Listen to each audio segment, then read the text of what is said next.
Hi, it's Stacy from Families with Grace, and happy World Introvert Day. Today is World Introvert Day, and usually at least one or two of my friends will share this information with me every January 2nd because it is no secret that I'm an introvert. And I would guess that most of us introverts are excited to celebrate today individually in our own homes. Well, information about introverts abounds way more these days than ever before. Like, seriously, as a kid and teenager, I had no clue why I behaved the way I did and why so many others didn't understand me. People still get confused about introversion. We get mistaken as being people who are shy and quiet, and sometimes we are. Most times, we just come across that way to other people, usually extroverts. We are really just people who re-energize with time alone and quiet rather than with other people and talking. We can get worn out, irritable, and moody when we are with people for too long. But what does introversion look like? I can't speak for every introvert, but I can speak for myself. One of my best examples of introversion is something that has happened the past 2 summers. An amusement park that is a couple of hours away from us offers a package for families to camp in their park overnight. Campers arrive just before closing and have time to do things after hours, then sleep in their own tents and are served breakfast before the park opens. We did this in both 2018 and 2017 and had lots of fun. But amusement parks are noisy and crowded. They're an environment in which I can get easily overwhelmed and overloaded. In fact, at events like these, I usually end up exhausted with a headache after a few hours. Both years that we went, I felt stressed as we arrived, and we were lugging all of our stuff to the area where we were camping, which was right in the center of the amusement park, and I was keeping track of the kiddos at the same time. So after we decide where we're pitching our tent and get it set up, I am heading to the tent to get all the beds made up and ready so they're good to go and we're ready for bedtime. Both times, going into the tent gave me a strong sense of relief and my stress began to dissipate.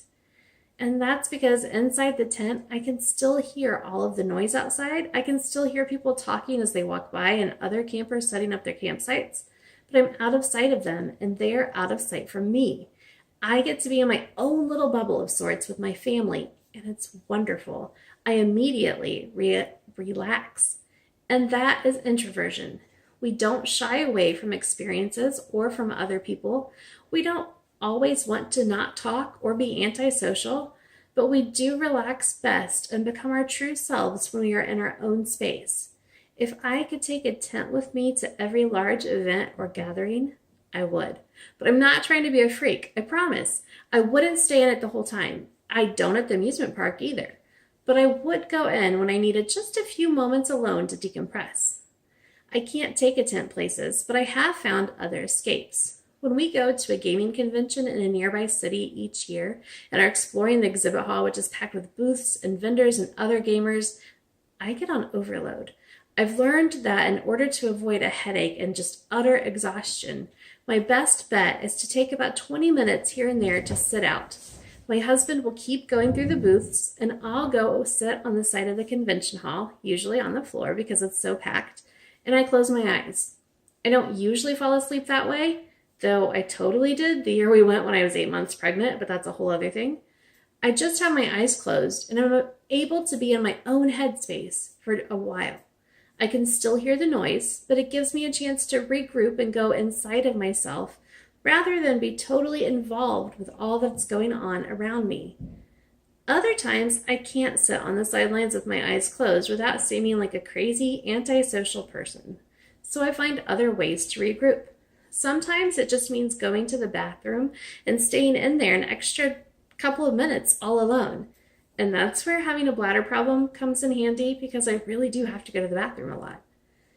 And this is life as an introvert. It's not bad. It isn't weird. It's just how I'm wired. And it's not all that different or unique. There are quite a few of us around. We tend to understand extroverts perhaps a bit more than they understand us, but that may also be because we tend to be quieter and listen more. And it could certainly be because our world and culture are geared very strongly toward extroverts as the norm. So when your introvert friends say that they just need a few minutes away Or when they head to the bathroom at a party and don't return for 5 minutes, just leave them be and know they are going into their own tent, their own bubble to regroup. They don't want to be away from you or not be part of the group. They just need a minute of downtime to process information and relax. It's not shy or weird. It's okay. That's just how they're wired.